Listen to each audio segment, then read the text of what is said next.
Salut, c'est WordPress Sensei. Bienvenue dans cette nouvelle vidéo.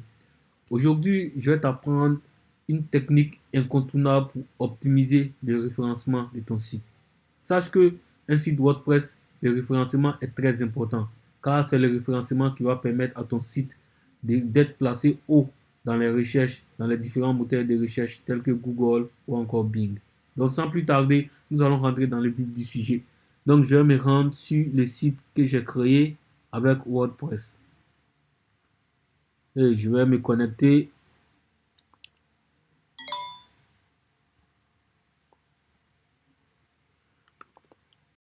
Donc, une fois connecté, je vais me rendre dans le menu page. Donc, je vais rechercher les pages. Car lorsqu'on parle de référencement du site, le plus important, ce sont les pages.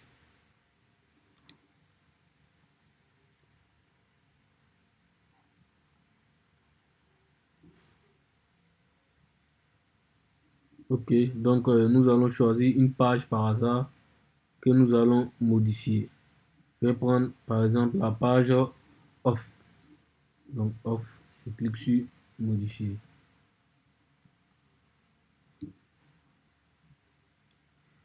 Donc là, j'arrive sur la page de modification de ma page off. La première chose que je vais vous montrer pour le référencement du site, c'est le titre. Sachez que le titre du site est très important. Donc, pour que votre site soit bien référencé, ou qu'une page soit bien référencée sur votre site, pour que cette page puisse apparaître dans les recherches sur les moteurs de recherche, il faut que vous donnez un bon titre à votre page. Donc, vous voyez ici, le titre de ma page, c'est Off. Donc là, c'est lorsque vous allez donner un bon titre à votre page, WordPress va utiliser ce titre-là pour former un permalien. Donc c'est là que nous allons parler de permalien.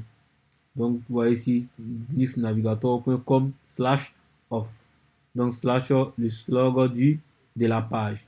Donc c'est comme ça que WordPress va former le permalien de votre page. Et c'est ce lien-là que WordPress va donner aux gens dans les résultats, dans les moteurs de recherche. Après ça, j'ai envie de vous montrer quelque chose de très important. Vous voyez ici, c'est une présentation qui sera faite, c'est une présentation de la manière dont le site va se présenter le site va se présenter sur les moteurs de recherche. Donc c'est un peu ça. Lorsque quelqu'un va rechercher ma page off par exemple, voici comment ça peut se présenter sur Google.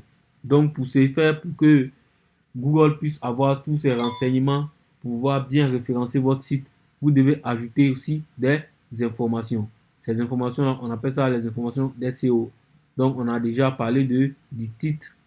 Ensuite, on va parler de ce qu'on appelle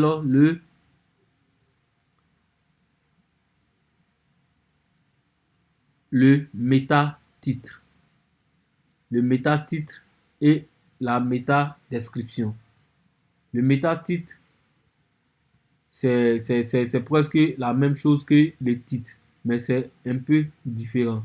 Vous allez voir sur Google, c'est le méta-titre que Google va afficher ici, dans les résultats de recherche, et puis faire tirer le nom de votre site. Ensuite, la méta-description.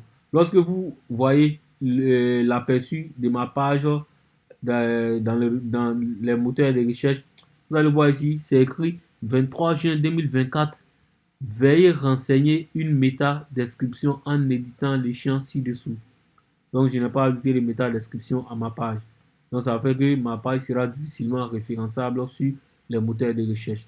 Donc, quand je vais ajouter une méta-description ici, c'est cette méta-description-là qui sera affichée ici. Ça va permettre à Google de pouvoir mieux référencer notre page. Et ensuite, ça va permettre aux utilisateurs de mieux comprendre notre page avant de pouvoir cliquer. Ça sera comme une accroche, comme par exemple les descriptions des vidéos YouTube. C'est une accroche, ça va accrocher l'utilisateur qui va cliquer sur votre page. Donc c'est ces deux, trois petits trucs que je voulais vous montrer aujourd'hui sur le référencement d'une page sur WordPress. Donc si vous venez de découvrir la chaîne, Ne manquez pas de vous abonner et d'activer la cloche de notification pour recevoir des notifications lorsque nous allons poster une nouvelle vidéo. Je vous dis à très bientôt pour de nouvelles aventures avec WordPress Sensei. C'est toujours la perfection.